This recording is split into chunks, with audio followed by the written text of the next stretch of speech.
Hi, I'm Lisa Turner with Bauman College of Holistic Nutrition and Culinary Arts, and today I'm going to show you how to make vegan gravy for Thanksgiving. Now, vegan is a diet that avoids all animal products, including milk and dairy, so the trick when you're making a gravy is to get that rich, meaty flavor without using any meat or dairy. And it's not that hard once you know a few tricks, which I'll show you now. Now I'm going to start by using dried mushrooms. When you use mushrooms in vegan gravy, it adds a richness and a meatiness in much the same way that a beef broth might. I'm going to use dried mushrooms because they're especially concentrated in flavor. And you can get these at pretty much any grocery store. So what I'm going to do is I'm going to take about 1/3 of a cup of dried mushrooms. And I'm using a blend of porcini and crimini and a few others. I've got shiitakes in here. I've got some portobellos. And what I'm going to do is I've heated up 2 cups of vegetable broth on the stove. And I'm going to put the dried mushrooms right into the vegetable broth. I'm going to give that a stir so they're all covered and they're soaking. And I'm just going to let that stand for about 20 minutes. And this will soften up the mushrooms and it will also add some of that rich mushroom flavor to the broth. Now once your mushrooms are done, you're going to strain them out of the broth, which I've already done, and you're going to reserve the broth. And you're going to take the mushrooms out and you're going to very finely chop them. And they should be pretty soft by now. If you do get any hard stems, you can go ahead and discard them. The idea is to get them into very small pieces so that they don't interfere with the texture of your gravy. And again, you can use any kind of mushroom you want, and you don't really have to use dried mushrooms. If for whatever reason you can't find them, or if you decide you want to use a fresh mushroom, then you can just use this recipe pretty much as it is, but you'll saute the mushrooms first.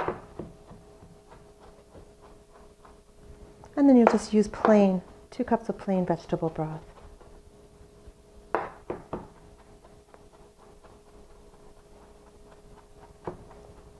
And again, you can see, I can smell them. They have this really rich aroma. And you can see how they're going to add a nice texture to that gravy. So we'll set those aside because we're going to use them in our recipe in just 1 minute. Now, I'm going to go over to the stove and we'll start making the gravy. So now we'll start making the gravy, and I'm going to use coconut oil as my base. Now, traditionally you would use some kind of animal fat or even butter, but for a vegan gravy, what this is going to give us is that rich mouthfeel that you would get from butter or from an animal fat. And again, coconut oil is a saturated fat like animal fat, but in studies it tends to have a beneficial effect on cholesterol. So once this gets melted, and it's hot, we're going to add 1 shallot, and I'm going to mince it very small. Now, shallot's in the onion family, but it has a more robust flavor, and it has undertones of garlic. So it's going to work really well in our gravy, where we're going for some really rich, strong flavors. So you don't need to cook the shallot for long, about 2 or 3 minutes just to soften it up. You want to be careful to stir it and whisk it frequently so that it doesn't burn.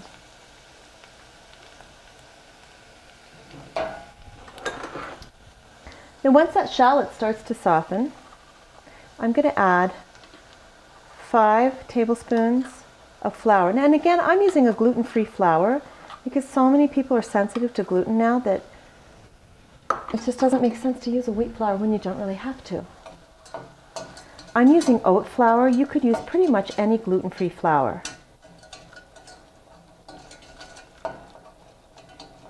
But when you do use a gluten-free flour, what you want to make sure is that you're going to use one with a neutral flavor and a very fine texture so that you don't get a grainy feel in your gravy. So rice flour or garbanzo bean flour wouldn't be so good for this one.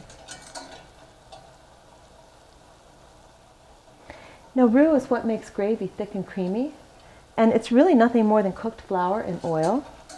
And it's a French word for brown, so that's what we're going for here. There are a lot of different kinds and colors of roux. For this gravy, I'm going to go for a nice deep golden brown, which means you're going to have to cook it for a little while. You probably want to go for about 5 minutes. And just make sure that you stir it really frequently because you don't want it to burn. If you burn your roux, you have to throw it out and start all over again because you really can't save a burned roux. So you'll just continue whisking this until it gets a nice brown, and you can see how this is starting to brown up really nicely. You also want to make sure that you cook a roux long enough that you take off that floury raw flavor. Then we're going to add the 2 cups of stock that we reserved from draining the mushrooms. You're going to add it slowly and whisk really quickly. Now when you add it, it's going to splatter and fuss, and don't worry about it. You're not doing anything wrong. It's supposed to do that. It'll settle down for a minute.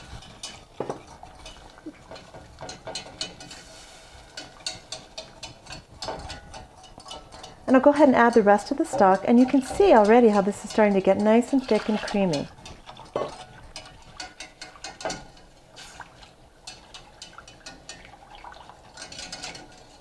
Now once I've whisked in all of the stock,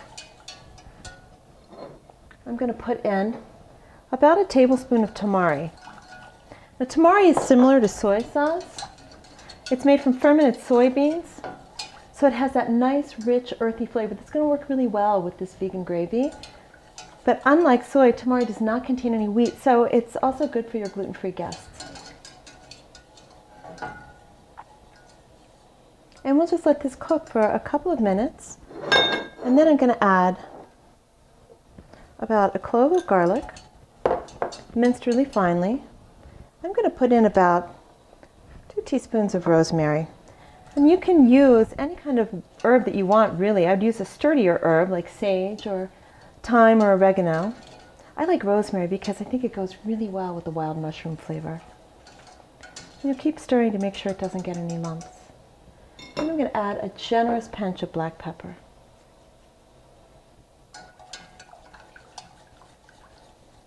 And we'll let that cook for 3 or 4 minutes until it thickens up.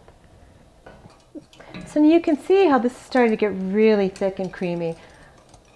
And right about now, I'm going to go ahead and put in those mushrooms that we chopped. And whisk those in so they blend really well, and just heat it through for a minute or 2. And then once this gravy is done, you're going to pour it into a bowl.